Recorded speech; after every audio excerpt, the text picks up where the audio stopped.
Start. Hello students, welcome back to my YouTube channel. आज के आमी एक्सारसाइज तुम्हारे एक्सारसाइज 10.1 अर्थात पाटिगणितेर जे लाभ क्षति आछे सेई लाभ क्षति चैप्टारेर एटा होच्छे लास्ट भिडियो। एखाने भिडियोगुलो अंकगुलो बड़ो ताई भिडियोगुलो बड़ो हो जाए, ताई एटाके आरेकटा पार्ट करे आमाके दितेई होच्छे, नाहले सबगुलो अंक देওয়া যাচ্ছে না। तो যাই হোক, लाभ क्षतिर एटा शेष अंश। आज के शुरू होबे 18 नम्बर कोश्चेन दिए। तो कोश्चेनटी पढ़ा जाक कि बला आछे। এই प्रथम कोश्चेनटी अनेक भावे अनेक माने पेचानो कथा आछे। कथागुलो कि रकम शोनो। बोलेছে कि करीम मोहन के 4660 टाकाय 4860 टाकाय एकटी मोबाइल फोन बिक्री कराय 19% क्षति है। देखो आमी एखाने लिखছি करीम, एखाने लिखेছি मोहन। मोहनेर काছে बेचलो 4860 टाकाय। এটা মোহনের কাছে বিক্রি করলো মানে মোহনের বেলা এটা ক্রয় মূল্য, আর করিমের ক্ষেত্রে এটা কি বিক্রয় মূল্য। তাতে কি ক্ষতি হয় 19%। এবার শুনে যাও তারপরে কি বলেছে।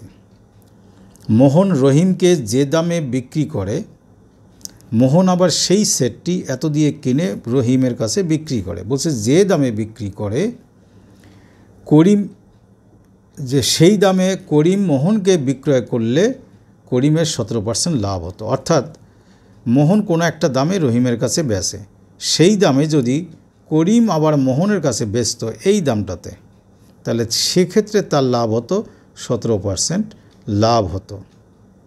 কথাটা প্রথম ক্ষেত্রে এই দামে বেচে 19% ক্ষতি হলো, পরের বার এমন একটা দামে বিক্রয় করবে যেখানে 17% লাভ হবে। সেই দামে মোহন আবার কার কাছে বিক্রি করে, এই দামটাতেই বিক্রি করে কার কাছে, রহিমের কাছে। তো বলে যে মোহনের কত পার্সেন্ট লাভ হলো, কারণ মোহনের তো ক্রয় মূল্য জানি। এবার এখানে যে বিক্রয় মূল্যটা আসবে সেটাই রহিমের কাছে বিক্রয় মূল্য। তাহলে এই ক্রয় মূল্য আর বিক্রয় মূল্য মাইনাস করে আমরা এর লাভ পাবো বা ক্ষতি যাই হোক, সেই লাভের পার্সেন্টেজ বের করব। তাহলে প্রথম কথা হচ্ছে যে 4860 টাকায় যখন মোহনের কাছে বিক্রয় করলো তখন ক্ষতি হয়েছে 19%। এটা 19%, এটা বিক্রয় মূল্য। তাহলে এর ক্রয় মূল্য আমার চাই, না হলে কি করে পরে 17% লাভে যেটা বেচবে সেটা বের করব। তাহলে এখানে ক্রয় মূল্য যদি বের করতে চাই, আমি যদি 100 ধরার নিয়মে যাই, তো 19% ক্ষতি মানে কি, 19% ক্ষতি কথার মানে হচ্ছে যে 100 টাকা যদি ক্রয় মূল্য হয়, 19 টাকা ক্ষতি হলে বিক্রয় মূল্য কত, 81 টাকা। তো আমার দরকার ক্রয় মূল্য, তাই আমি বিক্রয় মূল্য দিয়ে স্টার্ট করলাম। কীরকম, 81 টাকা বিক্রয় মূল্য হলে ক্রয় মূল্য 100 টাকা। কারণ করিমের বিক্রয় মূল্য 4860 টাকা আমার জানা আছে, কি নেই করিমের ক্রয় মূল্য, সেই জন্য আমি ক্রয় মূল্য ডান দিকে রাখলাম। তাহলে 1 টাকা যদি বিক্রয় মূল্য হয় তাহলে ক্রয় মূল্য 100/81। তো 4860 টাকা যদি বিক্রয় মূল্য হয় তাহলে ক্রয় মূল্য কত। তো 81 দিয়ে এটা যদি কাটো, এটা কাটলে তোমাদের আসবে 60। তো 60 × 100 6000 টাকা। তার মানে এটা কিন্তু করিমের কাছে মোবাইলটির এটা ক্রয় মূল্য, মানে করিম 6000 টাকা দিয়ে কিনেছে। আর করিম কিন্তু মোহনের কাছে কিন্তু বিক্রয় করেছে কত, 4860 টাকা। সেটা মোহনের ক্ষেত্রে কিন্তু ক্রয় মূল্য। এই যে মোহনের কাছে মোবাইলটির ক্রয় মূল্য 4860 টাকা। এবার করিম যে 6000 টাকা দিয়ে মোবাইল কিনেছে সেটার উপর যদি 17% চাপিয়ে ও মোহনের কাছে বেচত, তাহলে যে দাম পেত সেই দামে মোহন কিন্তু রহিমের কাছে বিক্রয় করেছে। তার মানে আমাকে কি করতে হবে, করিম এই 6000 টাকার উপর 17% চাপিয়ে যে দামে বিক্রি করে সেই দামটা আমাকে বের করতে হবে। দেখো করিম 17% লাভে মোবাইলটি বিক্রয় করলে, যদি করতো, তাহলে কী হতো, বিক্রয় মূল্য কত হতো। দেখো 6000 টাকা ক্রয় মূল্য, আর বিক্রয় মূল্যের বেলা যদি লাভ বের করতাম 17% শুধু লাভ, তাহলে 17/100 দিয়ে গুণ করতাম। আর যখন গোটা বিক্রয় মূল্য বের করব 17 নয়, কী করব, 117/100 দিয়ে গুণ করব। 17 মানে কি 100-র সঙ্গে না 17 যোগ করে নিয়ে /100 লিখবে যখন বিক্রয় মূল্য। আর শুধু লাভের বেলা এই 100টা নেবে না, 17/100 নেবে। তো তাই করলাম, আমরা বিক্রয় মূল্য বের করে দেখলাম এখানে 7020 টাকা বা 7020 টাকা। করিম যদি 17% লাভ করতে চায় তাহলে এত টাকায় বেচতে হবে মোহনের কাছে, কিন্তু মোহন নিজে কি করেছে, এই দামে রহিমের কাছে বিক্রয় করেছে। তাই লিখলাম অতএব মোহন রহিমের কাছে মোবাইল ফোনটি 7020 টাকায় বিক্রয় করে। কিন্তু এই মোহন তো কিনেছিল 4860 টাকা, এটা কিনেছিল, তার ক্রয় মূল্য আর এটা হচ্ছে তার বিক্রয় মূল্য কার কাছে, রহিমের কাছে। দেখি কী লাভ হবে তাহলে। 7,020 টাকা থেকে তার 4860 টাকা ক্রয় মূল্য মাইনাস করব। দেখলাম 2160 টাকা মানে 2160 টাকা মোহনের লাভ হলো কার কাছে, রহিমের কাছে বিক্রয় করে। তাহলে মোহনের শতকরা লাভ কত হয় বা পার্সেন্টেজ কত, এই যে লাভ বাই ক্রয় মূল্য ইন্টু 100%। তো 54 দিয়ে যদি কাটো এটা 9 উপরে 4, 4 ইন্টু 100 কী হয় 400 আর নিচে 9, এটাকে যদি ভাগ করো ভগ্নাংশ করো 44.4/9% হয়। ক্যালকুলেশন ভুল না ঠিক আছে একটু চেক করে নিয়ে আমাকে একটু কমেন্টে জানাবে। 19 নম্বর অঙ্ক কি বলা আছে যে এক দোকানদার নাম দিয়েছে ফিরোজ চাচা একটি প্যান্ট 20% লাভে আর একটি জামা 15% লাভে বিক্রয় করে মোট 719 টাকা 50 পয়সা উনি পেলেন। প্রথমবার শার্টের উপর লাভ করেছেন 20%, প্যান্টে লাভ করেছেন 20%, শার্ট বা জামাতে লাভ করেছেন 15%, তাতে তার বিক্রয় মূল্য হয়েছে মোট 719 টাকা 50 পয়সা। বলছে দ্বিতীয় ক্ষেত্রে যদি তিনি প্যান্টে 25% লাভ করতেন এবং জামাতে 20% লাভ করতেন তাহলে তিনি আরও 30 টাকা 50 পয়সা বেশি পেতেন, মানে 719.50 থেকে 30.50 টাকা বেশি পেতেন। তা প্রথম কথায় আসি, ধরলাম আমি প্যান্টের ক্রয় মূল্য ধরলাম X টাকা, তাহলে জামার ক্রয় মূল্য ধরলাম কত, Y টাকা। এটা প্রথম ক্ষেত্রে বা প্রথম শর্তানুসারে প্যান্টে লাভ করেছেন 20%, তাই এক্সের উপর কেউ যদি 20% লাভে বিক্রয় করে তাহলে শুধু লাভ বের করলে কী দিয়ে গুণ করব, 20/100 দিয়ে। কিন্তু যদি আমি বিক্রয় মূল্য বের করি তাহলে 120/100 দিয়ে, যেটা একটু আগে বোঝালাম, বিক্রয় মূল্যের বেলা 100 অ্যাড করে নেবে। তাহলে প্যান্টের বিক্রয় মূল্য 20%-এ কত, 120/100 টাকা। আর জামার 15% লাভ, এই জামাতে 15% লাভ করেছে, তাহলে তার বিক্রয় মূল্য কী হবে, 115Y/100 টাকা। এবং এই দুটো দামে বিক্রয় করে ওনার মোট বিক্রয় মূল্য হয়েছে 719 টাকা 50 পয়সা। জায়গাগুলো ক্লিয়ার করে দিচ্ছি। তো এবার লক্ষ্য করো ক্যালকুলেশনটা আমি কি করব। ক্যালকুলেশন হচ্ছে দুই জায়গায় 100 আছে, তো সিম্পলি লসাগু 100 হবে। তাহলে উপরে 120 আগে লিখব আর 115Y লিখব প্লাস দিয়ে। আর এইটার যদি আমি এই যে দশমিকটা তুলি তাহলে 71950/100, তাতে লাভ কি, এই নিচের 100 আর নিচের 100 আমি কাটতে পারবো। কাটলে উপরে কি থাকে, 120X আর 115Y। এই দুটো থেকে দেখো 5 কমন নেওয়া যায়, আমি নিয়েছি কারণ সংখ্যাগুলো আমার ছোট বানাতে হবে। তাহলে 5 কমন নিলে 120কে 5 দিয়ে ভাগ করলে 24X, 115কে 5 দিয়ে ভাগ করলে 23Y, আর এটাকে 5 দিয়ে ভাগ করলে মানে 5 গুণন 14,390। এতে লাভ কি আমার, এই 5 আর এই 5 কাটলাম, দেখো ইকুয়েশন বা সমীকরণটি ছোট হয়ে এলো। 24X প্লাস 23Y তাই লিখেছি ইকুয়াল টু 14,390। এটা 1 নং সমীকরণ। বলছে দ্বিতীয় ক্ষেত্রে যদি প্যান্টে 25% লাভ করে তাহলে বিক্রয় মূল্য কত, 125X/100 আগের মতো। আর জামাতে 20% লাভ করে মানে 120Y/100। আর যে মোট লাভ করেছিলেন উনি তার থেকে 30 টাকা 50 পয়সা বেশি লাভ হয়। বেশি মানে কি করব, এখানে অ্যাড বা যোগ করে নেব। যোগ করে এই দুটো যোগ করে 750 আর এখানে লসাগু করে আমার 100 আসলো। এবার কিন্তু এই নিচের 100 আর এখানে 100 কাটার কোনো সুযোগ নেই, তাই 100 দিয়ে এটা বজ্রগণন করে 7500 লিখলাম আর 75,000 হয়ে গেল। আর 125X আর 120Y এখানে লিখলাম। এই দুটো থেকেই আমি আবারও 5 কমন নিতে পারি আর এটাকে 5 গুণন 1500 লিখতে পারি। 5 15 75, 1500 হবে না, 15,000 হবে, এখানে একটা শূন্য হবে। তো যাই হোক, তো এই 5 আর এই 5 যদি আমি কেটে দিই তাহলে 25X plus 24Y, 25X plus 24Y equal to 15,000। এবার যখন আমার কাছে এটা 2 নং সমীকরণ হলো আর এই যে এটাকে আন্ডারলাইন করে 1 নং দিয়েছি, যদি Y মেলাই তাকে এখানে Y এর সহগ কি 23 আর এখানে Y এর সহগ কি 24, তাহলে ওই 1 নং সমীকরণকে আমি এই যে নিচের 24 দিয়ে গুণ করব আর 2 নং সমীকরণকে আমি ওপরের যে সহগ 23 আছে 23 দিয়ে গুণ করে পাই। গুণ করলে পাচ্ছি 576X 552Y ইকুয়াল টু পাবো 34,000 3,45,360।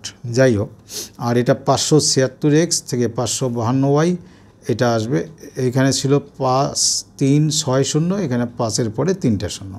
তো যখন আমি বিয়োগ করব, বিয়োগ করি লিখেছি এটা প্লাস, এটা কি হবে মাইনাস, এটা হবে মাইনাস, এটা হবে মাইনাস। তো এই যে 552y আর 552y আমরা তো এটা মিলিয়েছি অপনয়ন পদ্ধতি। তো এখানে 576x থেকে 575x মাইনাস করলে শুধু x থাকে, আর এখানে লক্ষ্য করে দেখো এই সংখ্যাগুলো সবই সমান 360, এখানে 3টে শূন্য, কত হলো 360। তার মানে x এর মান আমি কত পেলাম 360, অর্থাৎ একটি প্যান্টের দাম 360 টাকা।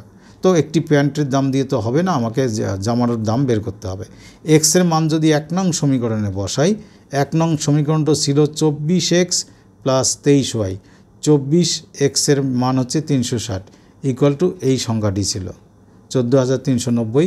তো শুধু 23xটাকে যদি বাদিকে রাখি তাহলে এই গুণফলটা কোন দিকে যাবে, ডান দিকে। এই যে গুণফল এখানে রেখেছি, মাইনাস করলে আসবে 5750, আর এই 23 এখানে দেখো y এর সঙ্গে গুণ আছে, তাহলে এটাকে যদি আমি ওই পারে নিয়ে যাই নিচে যাবে, এটা দিয়ে তোমরা এটাকে ভাগ করে দেখো 250 হবে। তার মানে y এর মান কত পেলাম 250। তার মানে এটা কি পেলাম আমি, একটি জামার দাম। তাহলে একটি প্যান্টের দাম আর একটি জামের দাম বা শার্টের দাম পেয়ে গেলাম। তাই লিখলাম একটি প্যান্টের দাম 360 টাকা আর একটি জামার দাম কত 250 টাকা। দুটোকে এরকম ব্র্যাকেট দিয়ে আনসার লিখবে। 20 নম্বর অঙ্কটা বেশ একটু ঝামেলা। কীরকম কোশ্চেনটা আগে তোমরা এরকম কোশ্চেন 20, 21 এগুলোকে না 2বার 3বার করে পড়বে, পড়ে আগে ওর মেইন যে কোশ্চেন, ওদের যে মেইন গল্পটা আগে বুঝে নেবে, আর লাস্টে চেয়েছে কি সেটা বুঝে নেবে। তা মেইন গল্পটা বুঝতে গেলে দেখো এখানে বলেছে যে রবিন কাকু 3000 টাকার চাল কিনলেন, চালের ওজন দেয়নি, টোটাল চালের দাম বললেন। তিনি 1/3 20% ক্ষতিতে বেচলেন, সেই চালের 1/3 উনি 20% ক্ষতিতে বেচলেন, আর 2/5 অংশ বেচলেন আবার কি 25% লাভে। তাহলে আরও কিছু চাল বেঁচে থাকবে, আরও সামথিং টাকার পরিমাণ না কিন্তু টাকার, সেই চালটাতে কত পার্সেন্ট লাভ করলে ওনার মোটের উপর 10% লাভ হবে, কথাটা পড়ে দেখো। তো মোদ্দা কথা হচ্ছে সব চাল বেচে যেন ওনার ঘরে 10% লাভ ঘরে তুলতে পারেন, সেই জন্য আমরা মোট চালের ক্রয়মূল্য আমরা এখানে দেখলাম কত 3000 টাকা, আর ওভারঅল উনি লাভ করতে চান কত 10%। তাহলে 3000 টাকার 10% করে দেখি কত টাকা 300 টাকা। তার মানে উনি ভেঙে ভেঙে কোনোটা লাভে কোনোটা ক্ষতিতে যাই করুন না কেন, ওনার মোট লাভ ঘরে তুলতে হবে কত 300 টাকা। এইটুক জায়গায় কিন্তু মাথায় রাখো, মোট লাভ ঘরে তুলতে হবে 300 টাকা, আর চাল কিনেছিলেন 3000 টাকার। প্রথমে আসি 1/3 অংশের ক্রয়মূল্য কত। তো 3000 টাকার চালের যদি 1/3 অংশের ক্রয়মূল্য বের করি, 3000 × 1/3 মানে 1000 টাকা। তাই প্রথমটা ওনার 20% ক্ষতি হয়। এই দেখো এক্ষেত্রে মানে প্রথম পার্টে ক্ষতি হয় 20%, পার্সেন্টেজে বললে 20%, টাকায় কত, যখনই টাকায় তোমরা আসবে ওই অংশের যে ক্রয়মূল্য 1000 টাকা তার উপর 20% মানে 20/1000। আমি কিন্তু বিক্রয় মূল্য করিনি, যদি বিক্রয় মূল্য করতাম তাহলে 120/100 দিয়ে গুণ করতাম। আমি কি চেয়েছি, শুধু ক্ষতির পরিমাণটা চেয়েছি। তাহলে 1000 ক্রয় মূল্যের সঙ্গে 20/100 দিয়ে গুণ করে তোমরা করো কাটাকাটি, খুব ইজি। 200 টাকা কী হলো, ক্ষতি হলো। তাহলে প্রথম পার্ট বেচতে গিয়ে 200 টাকা ক্ষতি হলো। আবারও মনে করিয়ে দেই, সব রকম ক্ষতি লাভ পুষিয়ে টোটাল ওভারঅল ওনার 300 টাকা ঘরে নিতে হবে। চলে আসি 2/5 অংশ। তাহলে 2/5 অংশের ক্রয়মূল্য কত, মোট চালের ক্রয়মূল্য 3000, তাকে 2/5 দিয়ে গুণ করব, এটা গুণ করে দেখো 1200 টাকা আসবে। তাহলে 2/5 অংশ মানে সেকেন্ড পার্টের ক্রয়মূল্য 1200 টাকা, কিন্তু এটাতে তার লাভ হয় কত পার্সেন্ট, 25%। তাহলে লাভের পরিমাণটা কি করে বের করবে, এটার যা ক্রয়মূল্য, এই অংশটুকুর যা ক্রয়মূল্য তাকে 25/100 দিয়ে আমি গুণ করব। তা 25/100 দিয়ে যদি গুণ করে, এই যে দেখো ইজিলি এই শূন্য দুটো কাটবে, 12 × 25 কত হলো 300 টাকা। এটা কিন্তু লাভ হলো। তাহলে প্রথমে একবার ক্ষতি হয়েছে কত, একটু আগে আমরা বের করলাম, ক্ষতি হয়েছে 200 টাকা, লাভ হলো 300 টাকা। এই দুটো পার্টে লাভ ক্ষতি হলো কি, একবার 200 টাকা ক্ষতি, একবার 300 টাকা লাভ। ওভারঅল এই দুটো পার্টে কিন্তু লাভ ঢুকলো তার ঘরে 100 টাকা। তাহলে বাকি যে চাল থাকবে তার উপর তার লাভ করতে হবে কত, বলা আছে যে 300 টাকা মোটমাট লাভ নিয়ে ঘরে ঢুকতে হবে। তাহলে এই দুটো পার্টের মধ্যে একটাতে 300 টাকা লাভ হলো, একটাতে 200 টাকা ক্ষতি হলো। ক্ষতিটা মাইনাস করে এই দুটো পার্টের লাভ কত আসলো, এখানে দেখো 100 টাকা। এই 100 যদি 300 থেকে মাইনাস করো কত হবে, 200 টাকা। তা আমি এখানে অন্যভাবে করেছি, এই ব্র্যাকেট তুলে দিয়ে। তাহলে এখনও বাকি অংশের উপর ওনার যে বাকি অংশ চাল হাতে রয়েছে তার উপর ওনার 200 টাকা লাভ করতে হবে। বুঝে নেবে কিন্তু যে বাকি যেটুকু চাল রয়েছে তার উপর ওনার 200 টাকা লাভ করতে হবে। তো বাকি চালটার ক্রয় মূল্য কত? মোট ক্রয় মূল্য 3000 ছিল, আমরা দেখেছি 1/3 ক্রয় মূল্য 1000 আর 2/5 পার্টের ক্রয় মূল্য 1200। তাহলে এই দুটো ক্রয় মূল্য যোগ করে 3000 থেকে বাদ দিলে বুঝে যাচ্ছি যে 800 টাকা বাকি চাল ওনার কাছে এখনও যেটুকু পড়ে রয়েছে বাকি চাল তার ক্রয় মূল্য 800 টাকা। তাহলে বাকি চালের ক্রয় মূল্য বুঝলাম 800, লাভ করতে হবে 200। তাহলে বাকি চালের উপর লাভের পার্সেন্টেজ কত? লাভের পার্সেন্টেজ কি? উপরে লাভ বাই ক্রয় মূল্য ইন্টু 100%, অর্থাৎ 25% ওনার বাকি চালটার উপর লাভ করতে হবে, তবে ওনার ওভারঅল 10% লাভ নিয়ে অর্থাৎ 300 টাকা লাভ নিয়ে ঘরে ঢুকতে পারবেন। এই হচ্ছে, খুব ঠান্ডা মাথায় ভাবলে কোনো ব্যাপার না, কিন্তু কথাগুলো এত কাছাকাছি না, একটু গণ্ডগোল করে দেয়। 21 নম্বর, এক ব্যবসায়ী এক ধরনের চা 80 টাকা প্রতি কেজি দরে বিক্রয় করে 20% ক্ষতি করলেন এবং অপর এক ধরনের চা, ধরো একটা দার্জিলিং চা একটা আসাম চা, অপর এক প্রকার চা প্রতি কেজি 200 টাকায় বিক্রি করে 25% তার লাভ হলো। একটাতে 20% ক্ষতি হলো আর একটাতে 25% লাভ হলো। প্রথমটার বিক্রয় মূল্য 80 টাকা, পরেরটার বিক্রয় মূল্য 200 টাকা পার কেজির গল্প। তা আমি কি করলাম, প্রথম প্রকার প্রতি কেজি চায়ের বিক্রয় মূল্য 80 টাকা এবং দেখলাম তাতে ক্ষতি হয় 20 টাকা। আচ্ছা, আমরা যদি কখনো 100 টাকা ক্রয় মূল্য ধরি, তাহলে ক্ষতি যখন 20% হয় তাহলে বিক্রয় মূল্য কত? 100 থেকে 20 টাকা কম কত? 80 টাকা। এখানে তো 80 টাকা দেওয়াই আছে, তার মানে ক্রয় মূল্য যেটা আমরা 100 ধরে ঐকিক নিয়ম করি সেই 100 টাকাই আসলে ক্রয় মূল্য। তাহলে কি বুঝলাম, যে প্রথম প্রকার প্রতি কেজি চায়ের ক্রয় মূল্য, এটা কিন্তু প্রথম প্রকারের গল্প চলছে, প্রতি কেজি চায়ের ক্রয় মূল্য 100 টাকা, এই কথাতেই বুঝে গেলাম। দ্বিতীয় প্রকার চায়ের গল্পে আসি। দ্বিতীয় প্রকার চায়ের প্রতি কেজির বিক্রয় মূল্য আছে 200 টাকা এবং প্রত্যেক কেজিতে প্রফিট হয় কত? 25%।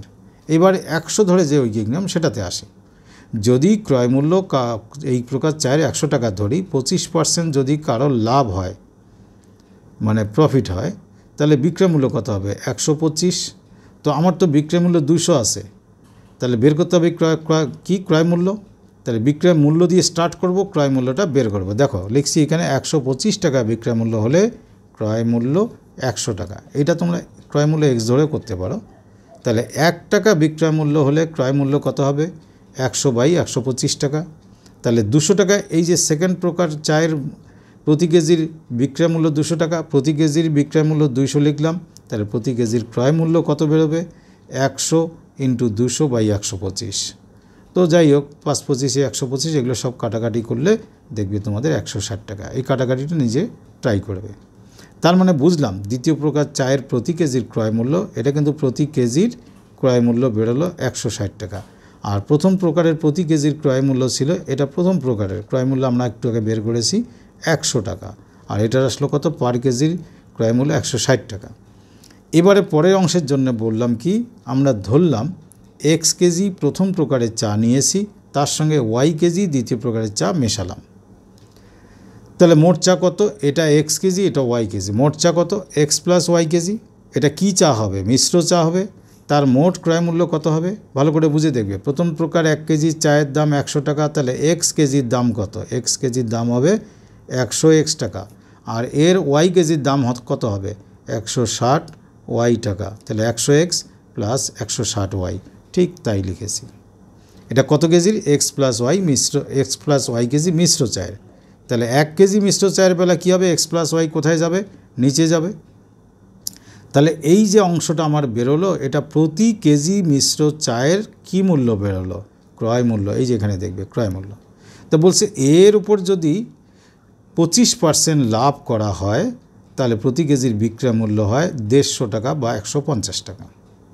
তা 25% লাভে এই ক্রয় মূল্যের উপর যদি 25% লাভ করা হয়, তাহলে বিক্রয় মূল্য কী হবে? যে এই যে মানে রাউন্ডের মধ্যে যে ক্রয় মূল্য, তার সঙ্গে আমরা বিক্রয় মূল্য করতে গেলে কত দিয়ে গুণ করব? 125/100 দিয়ে। আর শুধু লাভ করলে কি দিয়ে গুণ করতাম? 25/100 দিয়ে। তো এটা বিক্রয় মূল্য করলাম আমি এটা দিয়ে গুণ করে, কিন্তু বিক্রয় মূল্য বলছে সেই ক্ষেত্রে বিক্রয় মূল্য হতো 150 টাকা হতো।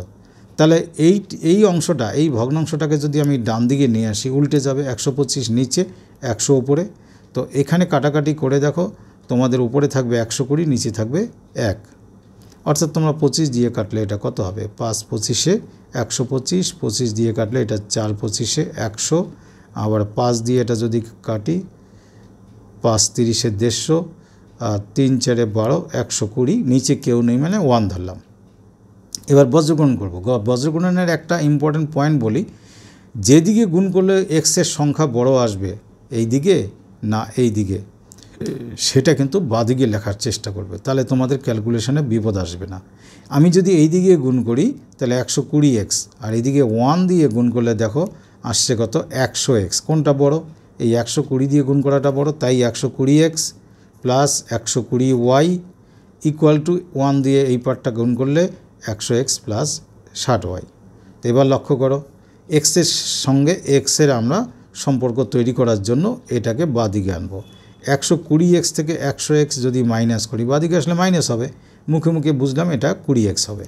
আর 120y যদি 160y এর কাছে মাইনাস করি কত হবে, 40y। ক্যালকুলেশনগুলো এইভাবে করি আমি। তো এবার যদি x, এই যে x বাই y লিখে, অর্থাৎ yকে এখানে গুণ আছে তুলে নিয়ে আসলাম, কোথায় আসবে, নিচে। আর 20 এখানে গুণ আছে তুলে নিয়ে ওই পারে গেলাম, কোথায় হবে, ভাগ হয়ে নিচে। তো 20 দিয়ে 40 কাটলে তো 2 আর নিচে 1, তার মানে x বাই y কত পেলাম, 2/1। অর্থাৎ x বাই y মানে তো x ইস টু y। বলছে না কী অনুপাতে মেশাতে, আমরা তো মিশিয়েছি x কেজি আর y কেজি, সেই কেজিটারই অনুপাত আমি পেয়ে গেলাম কত, 2:1। তার মানে আমরা এক কথায় লিখব, নির্ণেয় অনুপাত 2:1। অত লম্বা ভাষণ দেওয়ার দরকার নেই, এটা লিখলেই হবে।